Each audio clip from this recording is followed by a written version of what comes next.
باندې یو ملګري د پرویز خټک دغه ویډیو راسن کړل چې غیر چاپیره دي د پی ټی آی کارکونان ولاړ دي او دغه خلاف نارې وخی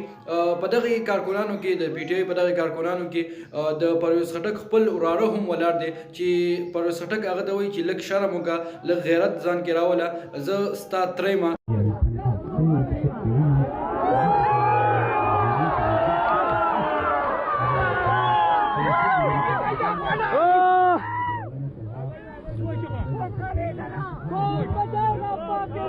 عمران خان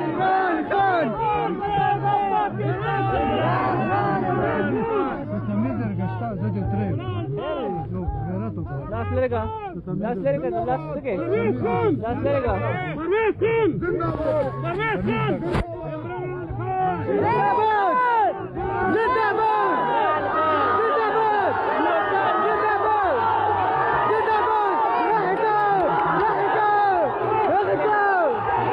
د ویډیو شیر کولو مقصد مې دا دی چې هر مشر له پکار دی چې هغه د یو فیصلې نه مخکې سوچ وکړي یو داسې لار اختیار نه کړي یو داسې فیصله ونه کړي چې بیا وروسته د هغه کشران د هغه مشر خلاف وي د هغه مشر د نظریې خلاف وي د هغه مشر د هغې لار خلاف وي